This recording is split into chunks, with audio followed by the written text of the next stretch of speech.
क्या आप में से भी किसी ने कभी कार से उठते हुए या अपनी ऑफिस चेयर से या घर के सोफे से उठते हुए ऐसी प्रॉब्लम फेस की है?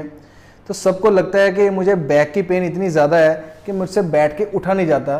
ये काफ़ी लोगों की कंप्लेंट है और काफ़ी लोगों ने हमसे कहा है कि आप इसके बारे में वीडियो ज़रूर बनाइए, क्योंकि बैक की हमने एक्सरसाइज तो बहुत बताई हैं, पर ये पर्टिकुलर पोजीशन में हमें कौन सी एक्सरसाइज करनी चाहिए और उसका कॉज क्या है वो जानना बहुत ज़रूरी है। Hello and welcome all of you, I am doctor Varun Vasil और आज हम इस वीडियो में बात करेंगे 2 best exercises for back pain in sitting to standing position. ये पर्टिकुलर पोजीशन है, जब भी हम बैठ के उठते हैं कुछ लोग तो बड़ा इजीली उठ जाते हैं सीधा, पर जिनसे ऐसे उठा नहीं जाता, थोड़ा सा झुक के धीरे धीरे उठते हैं कमर पे हाथ रख के, उनके लिए बहुत बड़ी प्रॉब्लम है। उस प्रॉब्लम के लिए जो मेजर कॉज है वो है हमारा इलियोसॉस मसल। एक इलियोसॉस मसल होता है जो कि हमारा हिप फ्लेक्सर है। उसका काम क्या है? हमारे हिप जॉइंट को इस तरह से ऊपर लेके आना।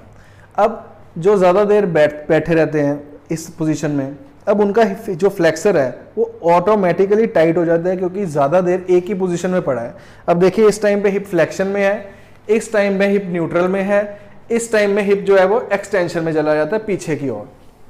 अब ये मसल का काम है फ्लेक्शन में हिप को लेके जाना, तो ऑटोमेटिकली जब हम सिटिंग में रहते हैं तो ये मसल जो है वो बहुत देर तक फ्लेक्शन में रहता है। इवन के जो लोग 8 से 10 घंटे की ड्यूटी करते हैं, घर पे भी ज़्यादा सिटिंग करते हैं, सोफे पे बैठे रहते हैं, जो सोफे पे बैठते हैं या जो बहुत नीचे डाउन स्पेस या जो बिल्कुल ऐसा फ्लफी सोफा होता है जिसमें हम बिल्कुल ही नीचे बैठ जाते हैं, धस जाते हैं, उसमें तो हिप का लेवल ऐसा हो जाता है। उसमें ये प्रॉब्लम बहुत ज़्यादा लोगों को आती है और हिप जो है वो टाइट हो जाता है। अब टाइट हिप जो है वो हमें उठा नहीं पाता, क्योंकि मैंने बोला हिप फ्लेक्शन उसका काम है। तो जब हमने उठना होता है तो हमें हिप जो है वो फ्लेक्सिबल चाहिए, स्ट्रेच चाहिए, वो स्ट्रेच मिलता नहीं है। तो लोगों को लगता है मेरी बैक की प्रॉब्लम की वजह से। बैक में तो पेन होता है तो उसमें तो और भी बहुत तरह की वैरायटी होती है और बहुत तरह की प्रॉब्लम आती है। ये पर्टिकुलर प्रॉब्लम है आपका इस हिप फ्लेक्शन का। अब इसके बारे में 2 हम एक्सरसाइज करेंगे। तो इस प्रॉब्लम को सॉल्व करने के लिए हम करेंगे 2 बेस्ट एक्सरसाइज। एक होगी स्ट्रेचिंग एक्सरसाइज जिसमें इस मसल को स्ट्रेच किया जाएगा, दूसरी होगी स्टेबिलिटी एक्सरसाइज जिसमें इस मसल की स्ट्रेंथ और स्टेबिलिटी आएगी। दोनों एक्सरसाइज बहुत इंपॉर्टेंट है इसको सॉल्व करने के लिए। तो अब चलते हैं अपनी फर्स्ट एक्सरसाइज की तरफ। इसको स्ट्रेच कैसे करना है उसको देखते हैं। एक पैर हमारा ग्राउंड पे रहेगा, हमने ये दोनों साइड से करनी है, क्योंकि जब हम बैठ के उठते हैं तो दोनों साइड ही टाइट होती है ऑलमोस्ट। तो एक पैर हमारा ग्राउंड पे होगा, दूसरा पैर इस तरह से काउच पे ऐसे हमने रख लेना है। अब इसमें आपने ये ध्यान रखना है, जो हमारा हिप फ्लेक्सर है इसको हमने स्ट्रेच करना है। तो पूरा का पूरा जो पैर है वो इस तरह से इसके ऊपर होगा, दूसरा हमारा ग्राउंड के ऊपर होगा। अपनी बॉडी को इस तरह से आपसे रखना है कि जो ये वाला एरिया है, अगर मैं इस तरफ को दिखाऊं तो ये वाला जो एरिया है, ये वाला हमारा जो एरिया है ये पूरा हमारा टच कर जाए। इस तरह से हमारा टच करेगा, ये आ गया इस तरह से, और ऐसे हमारा पूरा स्ट्रेच हो जाएगा।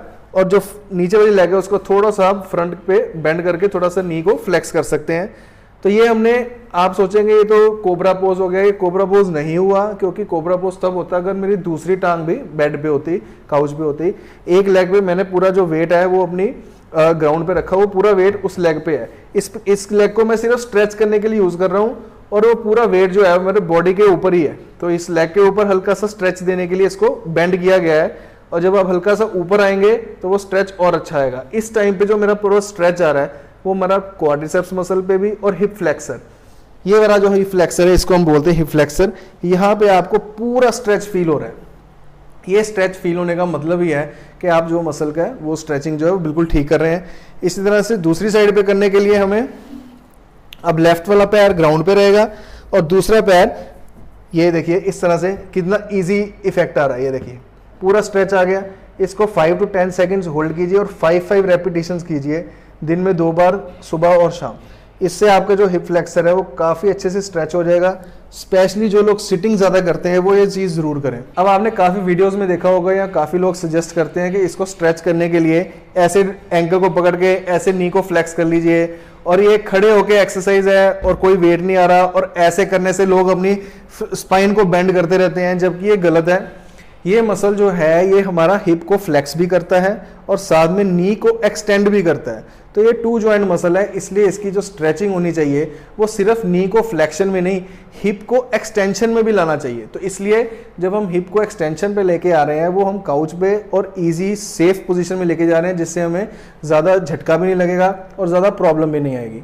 तो जो इस तरह से खड़े होकर कर रहे हैं, ये सिर्फ क्वाड्रिसेप्स स्ट्रेचिंग हो रही है, ये हिप फ्लेक्सर की स्ट्रेचिंग नहीं हो रही है। तो आप बेटर है कि काउच पे और पूरे उसको प्रेशर देके अपना सेफ पोजीशन में करिए, जिससे आपकी एक्सरसाइज इफेक्टिव भी हो। अब चलते हैं अपनी सेकंड एक्सरसाइज की तरफ। तो चलिए अब चलते हैं अपनी स्टेबिलिटी एक्सरसाइज की तरफ। अब स्टेबिलिटी एक्सरसाइज में हमने क्या करना है, एक पैर को थोड़ा सा पीछे ले जाना है और दूसरे फुट को हमने जब रेज करना है उसका ऑपोजिट हैंड भी रेज कर लेना है। मान लीजिए एक पैर में पीछे ले गया और दूसरे फुट को मैंने इससे रेज किया और साथ ही मैंने रेज कर लिया अपना ऑपोजिट हैंड, यानी कि जो फुट आप रेज कर रहे हो उसको ऑपोजिट, राइट आपने फुट रेज किया और उसका ऑपोजिट जो है वो हैंड रेज कर लेना है। अब जो हमारा जो स्टेबिलिटी आ रही है, क्योंकि हमने अपने मसल्स को बैक को ऐसे ट्रेन करना है कि जब बैठ के उठें तो हमें स्ट्रेंथ फील हो, एकदम से हम उठ पाएं बिना पेन के। तो इस टाइम पे हमारे जो पोस्चरल मसल्स हैं वो बहुत अच्छा काम कर रहे हैं, बहुत स्ट्रेंथनिंग काम कर रहे हैं। ये नॉर्मल जिनको बैठ के उठने वाली प्रॉब्लम नहीं भी है, सिंपल बैक की प्रॉब्लम है और वो अपनी जिम एक्टिविटीज शुरू करना चाहते हैं, अपनी रनिंग शुरू करना चाहते हैं, उनके लिए भी ये बेस्ट स्टेबिलिटी एक्सरसाइज है सुपरमैन एक्सरसाइज के बाद। पहले आप बेड पे सुपरमैन एक्सरसाइज करिए, उसका मैं लिंक डिस्क्रिप्शन में दे दूंगा, उसके बाद ये एक्सरसाइज कीजिए। अब सेकंड एक्सरसाइज, अब देखिए हमने जिसके एक्सरसाइज करनी है, राइट की करनी है, थोड़ा सा उसको पीछे ले गए, क्यों? क्योंकि हिप को हमने स्ट्रेच कर लिया। उसके बाद इसको रेज करते करते ऑपोजिट आर्म भी रेज कर ली ऐसे। अब देखिए पोस्चर खड़े वही रहना है, आपकी लेग ऐसे शेक करेगी, हाथ भी शेक करेगा। तो स्टेबिलिटी के लिए आगे चेयर भी रख सकते हैं, या थोड़ा सा आप देखिए कि आप गिरे नहीं। अब देखिए मुझे भी स्टेबिलिटी करने के लिए थोड़ा सा एफर्ट लगाना पड़ रहा है।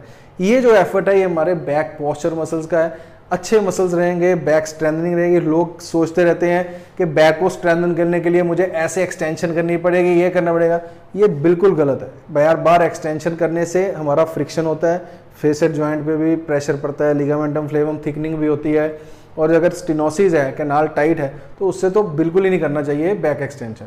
ये सिर्फ हम करते हैं, आपको सबको पता होगा कि सिर्फ जब लंबर डिस्क हर्निएशन होता है एक्यूट फेज में, तब ये किया जाता है। अदरवाइज ये वाला एक्सरसाइज बैक बेंडिंग हमें नहीं करना होता।